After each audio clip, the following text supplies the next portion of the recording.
nome é Gumercindo Souza Lima, sou professor do Departamento de Engenharia Florestal da Universidade Federal de Viçosa, sou engenheiro florestal, tenho mestrado na área de conservação da natureza, doutorado também na área de conservação da natureza, na área de manejo de áreas protegidas.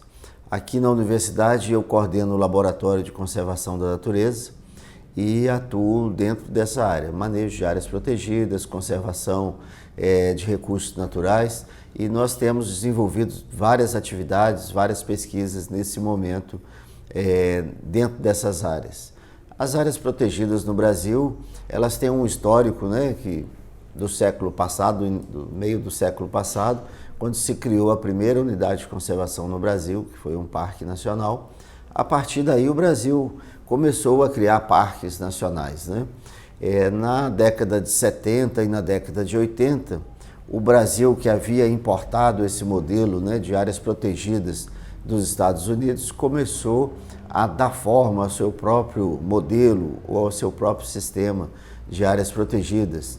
Na década de 70 e 80, essas duas décadas foram marcadas pela criação de novas categorias, como a área de proteção ambiental, como a reserva particular do patrimônio natural, a reserva biológica, a estação ecológica. Então, unidades mais voltadas para a proteção e conservação das espécies ameaçadas, raras, endêmicas, ou seja, havia ali naquelas duas décadas uma preocupação maior com a nossa biodiversidade. O Brasil detém uma das maiores biodiversidades do planeta e essa preocupação foi muito forte ali na década de 70 e 80, especialmente após a Conferência de Estocolmo em 1972. Mas no final da década de 80 e início da década de 90, estava muito presente no Brasil a discussão social. E uma das questões que se debatia muito naquela época era a preocupação de proteger também o modo de vida e de produção das populações tradicionais. Ao mesmo tempo que nós protegíamos rios, nascentes de rios, paisagens, a nossa beleza cênica, o nosso potencial turístico dessas áreas, protegíamos a biodiversidade, as espécies raras, endêmicas e ameaçadas, havia uma cobrança de que as populações tradicionais, ou seja, aqueles povos que faziam uso dos recursos naturais sem comprometê-los, essas populações estavam desprotegidas. Então o Brasil começou a pensar nessa possibilidade. E por força de um processo que ocorreu ali na ocupação da floresta amazônica, especialmente no Acre, e a presença dos seringueiros, surgiu dali então, após a morte do seringueiro Chico Mendes, a criação da reserva extrativista. A reserva extrativista foi criada com o objetivo de proteger o modo de vida e de produção das populações coletoras da Amazônia, especialmente as extrativistas. Paralelamente, também havia uma discussão na Amazônia sobre a proteção da biodiversidade associada à proteção das populações ribeirinhas da Amazônia. Foi quando surgiu em Mamirauá a criação da Reserva do Desenvolvimento Sustentável de Mamirauá, próximo a Tefé. Então, com a criação da Reserva de Desenvolvimento Sustentável e a criação da Reserva Extrativista, nós tínhamos um modelo completo. Protegimos beleza cênica, protegimos biodiversidade e protegimos também as populações tradicionais. Com isso, o Brasil consolidou seu modelo esse que no ano 2000 foi consolidado através de uma lei aprovada na Câmara dos Deputados, implantando o nosso Sistema Nacional de Unidades de Conservação. Então o Brasil hoje tem o seu modelo próprio e que hoje é referência para vários países em desenvolvimento do mundo, tanto da África quanto da Ásia, que tem situações como a nossa. Hoje aqui na universidade nós temos trabalhado muito com a efetividade de manejo dessas áreas protegidas. Temos desenvolvido várias pesquisas, monitorando e aperfeiçoando metodologias para avaliar a efetividade de manejo dessas áreas. Então fizemos uma avaliação da efetividade de manejo das nossas unidades de proteção integral aqui em Minas Gerais, avaliamos também a efetividade de manejo de algumas categorias de unidades de conservação da Amazônia e estamos procurando expandir esses estudos.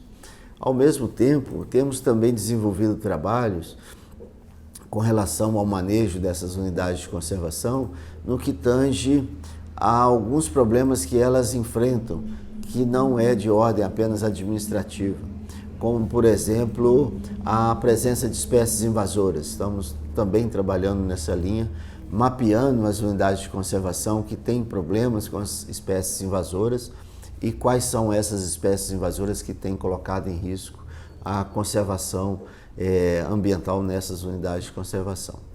Outro trabalho que nós temos feito também é avaliando a situação do fogo nas unidades de conservação. Com as mudanças climáticas, nós temos enfrentado alguns problemas nas unidades de conservação. A presença do fogo tem sido mais severo, né? O fogo continua ocorrendo como já ocorria em várias dessas unidades de conservação, mas com o déficit de chuva, especialmente de 2013 para cá, nós temos enfrentado incêndios mais severos. Ao mesmo tempo, os órgãos ambientais não se prepararam ou não se adequaram a essa situação. Nós temos hoje definido para o Brasil uma estação normal do fogo para várias regiões brasileiras, e com base nessa estação normal do fogo é que os órgãos ambientais contratam suas brigadas de incêndios para que possa fazer o controle caso haja ocorrência de fogo nessas unidades de conservação. Mas nós temos observado e estamos alertando os órgãos ambientais, no caso do ICMBio, os institutos estaduais, que ultimamente as unidades têm contratado brigadas em períodos em que o fogo não tem ocorrido com a mesma intensidade ou severidade. Ou seja, nós temos hoje uma nova estação normal de fogo. Então nós estamos levantando dados das unidades de conservação, levantando dados climatológicos, levantando dados de ocorrência de incêndio para definir uma nova estação normal de fogo para as regiões brasileiras, para que elas possam se preparar de forma adequada. Nós temos várias unidades de conservação que os incêndios ocorrem, em sua maioria, ou com maior severidade, quando as brigadas já encerraram seu contrato de trabalho nessas unidades. Então, essa pesquisa ela é de grande importância para que a gente possa estar atualizando esses dados e mantendo, né, a efetividade de proteção dessas áreas. Uma outra área que nós temos trabalhado também junto com outro professor aqui do Departamento de Engenharia Florestal, o professor Felipe, com relação aos incêndios florestais, é avaliar as condições brasileiras para se deparar com grandes incêndios florestais. Nós tivemos recentemente em Portugal a ocorrência de um grande incêndio, né? Nós separamos os incêndios em grandes incêndios florestais, nós chamamos de GIF, e os mega incêndios florestais, o MIF. E Portugal enfrentou agora recentemente um MIF, que é um mega incêndio florestal. E o mundo todo está se preparando para encontrar esses MIFs, né, em função dessas mudanças climáticas. E o Brasil não é diferente.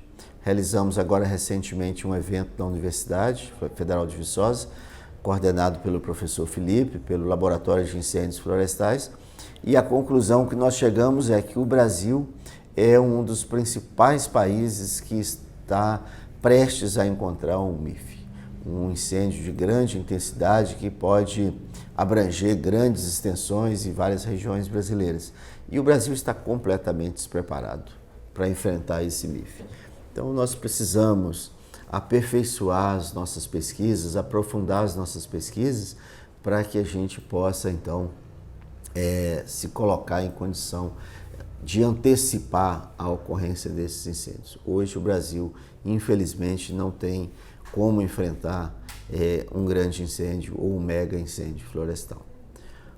As mudanças climáticas têm trazido também alguns impactos que as pessoas têm observado pouco ainda. As mudanças na floresta ocorrem de uma forma em que os olhos das pessoas não acompanham. Mas nós temos observado uma mudança na fisionomia florestal, especialmente na floresta estacional semidecidual, em função do regime de chuvas. A diminuição das chuvas a diminuição da quantidade de chuvas e o aumento do período de estiagem tem feito com que a floresta estacional semidecidual cada vez se torne mais parecida com a floresta estacional decidual, ou seja, em função do longo período de estiagem e da possibilidade de ocorrência de incêndios nessas áreas, aquelas espécies que não são caducifólias, elas estão tendo dificuldade de sobreviver ou elas são eliminadas pela ocorrência do fogo. Enquanto que as espécies caducifólias, que são aquelas que perdem folhas, as espécies que no período de seca perdem as folhas para se protegerem, né, para se manterem vivas durante esse período, essas acabam permanecendo na floresta. Então a composição da nossa floresta estacional semidecidual cada vez mais é composta por mais indivíduos caducifólios. Isso vai mudando a fisionomia florestal. Paralelamente a esse grande período de espécies caducifólias presentes, né, ou de deciduidade, o que ocorre? A grande presença também de cipós.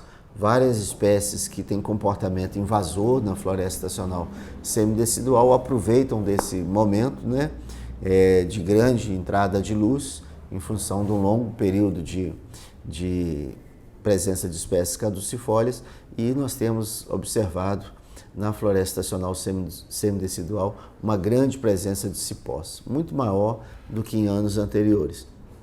E o que nós vemos muitas vezes ao longo dos anos é uma massa verde, não mais uma floresta com aquela composição florestal que nós tínhamos. Então nós estamos monitorando hoje também a ocorrência das espécies invasoras e a ocorrência dos cipós e trepadeiras na floresta estacional para nós entendermos que efeito isso pode trazer para a conservação florestal na nossa região, em especial na área de ocorrência da Mata Atlântica, na tipologia da floresta estacional semidecidual. As espécies invasoras, especialmente as exóticas invasoras, elas são responsáveis por uma grande perda de biodiversidade. Na verdade, a segunda maior causa de perda de biodiversidade no planeta é a presença das espécies exóticas invasoras. Mas nós temos visto também o comportamento das espécies nativas que apresentam comportamento invasor em função da ocorrência de fogo ou em função das mudanças climáticas que nós temos enfrentado. Então, esse tipo de pesquisa nós temos desenvolvido aqui na universidade com o objetivo de monitorar a conservação da natureza ou a conservação dos nossos recursos naturais. As unidades de conservação, de outra parte, elas são principalmente geridas pelo poder público. Aí nós temos que ter um poder público bem preparado, um poder público bem estruturado, com órgãos ambientais, com recursos humanos, com recursos financeiros, capazes, né, de enfrentar essas situações que eu expus aqui, e nós não temos tido essa situação, infelizmente. Precisamos investir mais em parcerias, precisamos investir mais em novas captações de recursos para manutenção, para o manejo dessas unidades de conservação, dessas áreas protegidas. As unidades de conservação no Brasil, elas são divididas em dois grupos. Nós temos o grupo de proteção integral e nós temos o grupo de uso sustentável.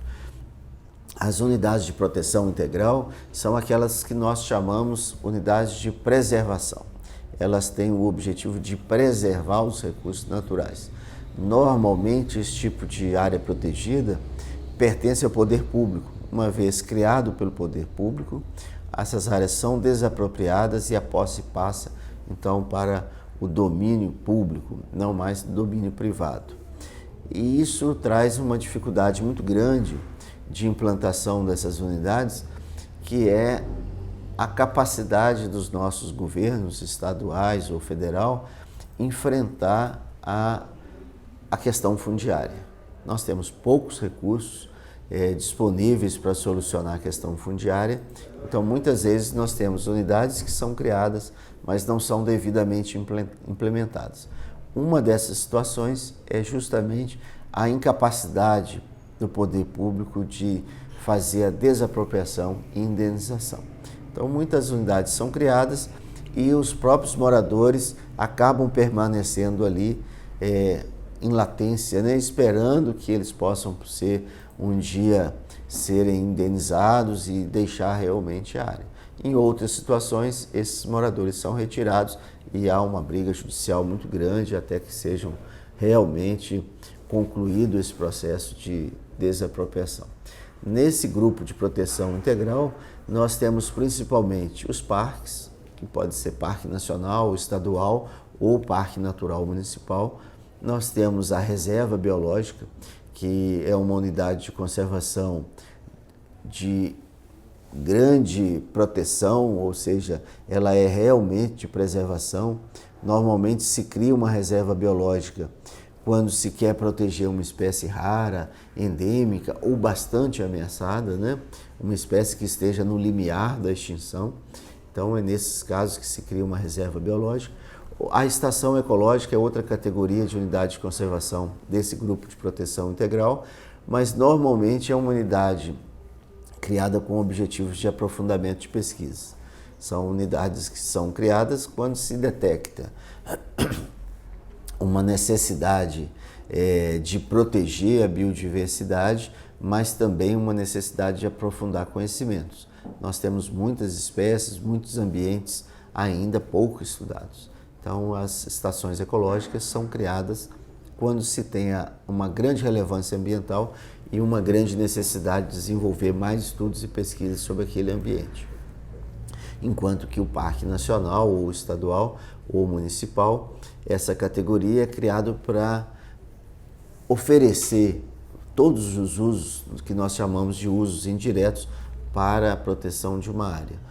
Proteção da paisagem, proteção dos recursos hídricos, proteção da fauna, da flora, proteção dos sistemas ecológicos, né? Mas tem também como grande papel proteger amostras dos grandes biomas e amostras dos nossos ecossistemas.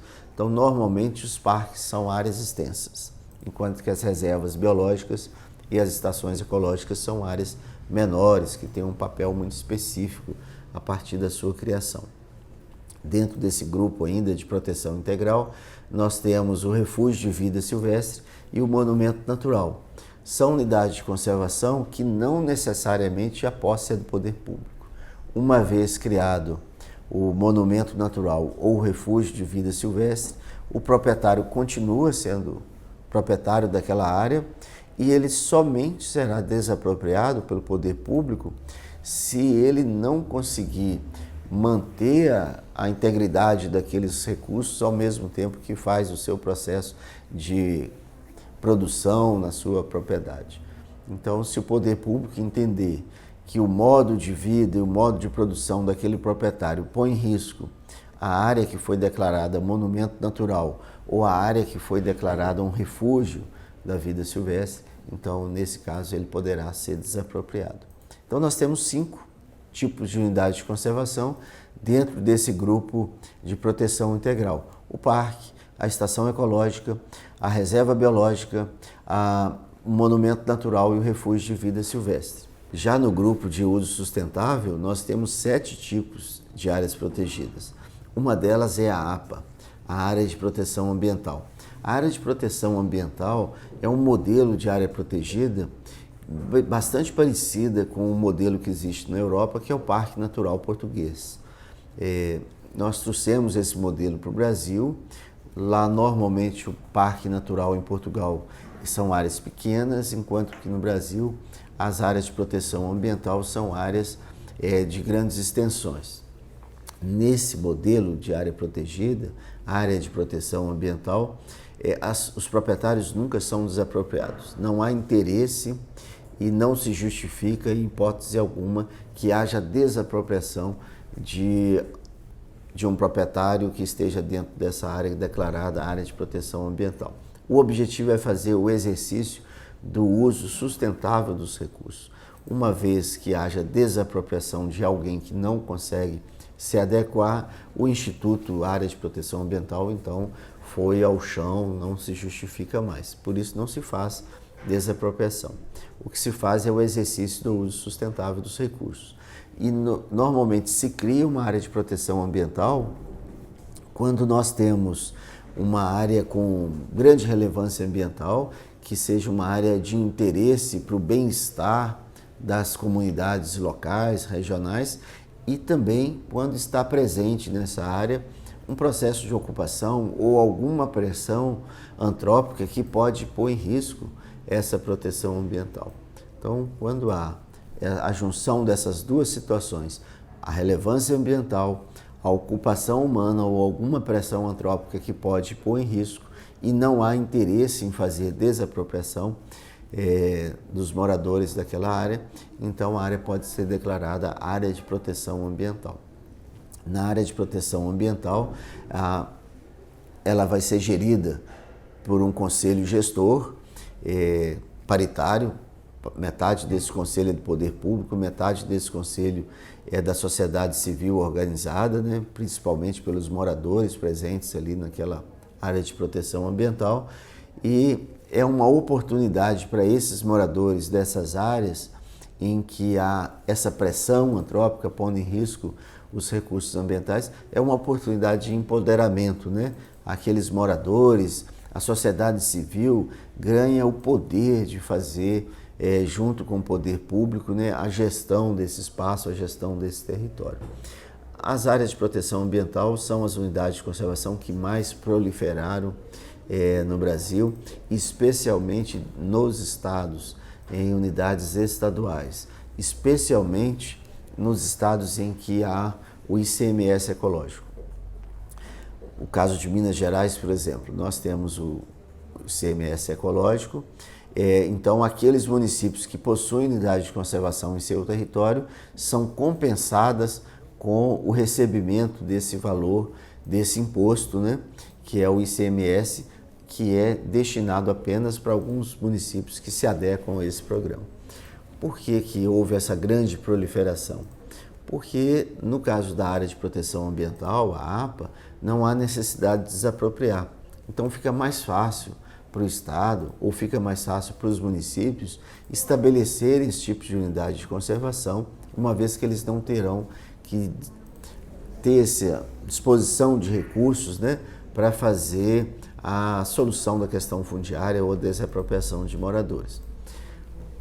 O problema é que a grande proliferação dessa categoria, desse grupo de unidade de conservação, que é a área de proteção ambiental, fez também com que não houvesse a devida implementação dessas áreas. Então, ao mesmo tempo que é um tipo de unidade de conservação que proliferou muito, especialmente em nível estadual e municipal, é também a categoria menos implantada no Brasil, menos implementada. E isso põe em risco a confiança da sociedade na criação desse tipo de unidade de conservação. Aqui em Viçosa, na Universidade Federal de Viçosa, nós temos desenvolvido muitos estudos relacionados às áreas de proteção ambiental. Nós acreditamos muito na área de proteção ambiental e nós queremos ajudar a reverter esse quadro, encontrar formas de se fazer o manejo adequado dessas áreas protegidas, ajudar o poder público, especialmente o poder público municipal, para que ele possa fazer a gestão eficiente, fazer a gestão efetiva desse tipo de área. Outro tipo de unidade de conservação que nós temos no grupo de uso sustentável, além da área de proteção ambiental, nós temos a Floresta Nacional. A Floresta Nacional, ela pode também ser floresta estadual ou floresta municipal. Ela é criada pelo poder público, a posse é do poder público, e esse tipo de unidade de conservação existe para o exercício do manejo múltiplo da floresta. Nós fazemos o manejo da floresta com fins de uso múltiplo. A floresta pode nos fornecer vários serviços, né? Vários produtos, madeireiros e não madeireiros. Então, o poder público pode estabelecer em áreas de floresta predominantemente nativas, mas que podem ter também florestas plantadas, florestas exóticas, e o objetivo é o exercício do uso múltiplo dos recursos florestais. A posse na floresta nacional, estadual, municipal é sempre pública, pertence sempre ao poder público. Temos também a reserva extrativista e a reserva do desenvolvimento sustentável, que, como eu disse, são tipos de unidades de conservação que foram criadas para proteger o modo de vida e de produção e da biodiversidade onde estão as populações tradicionais. No caso da reserva extrativista, populações coletoras ou extrativistas. No caso da reserva de desenvolvimento sustentável, todas as demais populações tradicionais que nós temos. Temos ainda a reserva de fauna, que é um tipo de unidade de conservação voltado para estudos sobre o aproveitamento científico e comercial da fauna silvestre. É um tipo de unidade que foi criado dentro do nosso sistema, mas ainda não implantado no Brasil. E temos também, dentro desse grupo, a Reserva Particular do Patrimônio Natural, a RPPN. O Brasil trouxe esse modelo da Costa Rica, lá elas são chamadas servidumbres ecológicas. O Brasil trouxe esse modelo, não o aperfeiçoou, não o colocou aqui na mesmo nível de importância que possui hoje essa categoria em outros países, como é o caso da Costa Rica, mas o objetivo é propiciar o proprietário particular para que ele também faça proteção ambiental, que não só o poder público possa fazer gestão de uma área protegida, mas que o particular, o privado também possa fazer essa proteção. Então é a oportunidade do poder, é a oportunidade do setor privado, né, a oportunidade do proprietário rural poder então fazer a conservação de áreas. O que falta hoje nas reservas particulares do patrimônio natural é a devida compensação para esses proprietários. Hoje nós temos pouca compensação, pouco incentivo para que o proprietário rural possa criar uma reserva particular.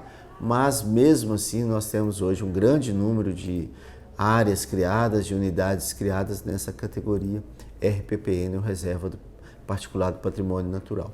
Então essas são as pesquisas que nós desenvolvemos, essa é a linha de trabalho que nós atuamos aqui dentro do Departamento de Engenharia Florestal, que é a conservação da natureza, é o manejo de áreas protegidas, é o manejo dos recursos naturais para fins de proteção e conservação, é a conservação da biodiversidade e que cada vez mais se torna mais necessário em função das mudanças climáticas que nós enfrentamos. Eu agradeço a oportunidade de estar levando essas palavras. Gostaria de colocar aqui à disposição de vocês os nossos contatos. O meu e-mail é gumercindo.ufv@gmail.com. O nosso telefone aqui é 031 3899 1208 e faço o convite para aqueles que se interessam por essa área poderem visitar a Universidade Federal de Viçosa, visitarem o nosso laboratório e especialmente visitarem a nossa reserva florestal, a estação de pesquisa, treinamento e educação ambiental Mata do Paraíso. Muito obrigado.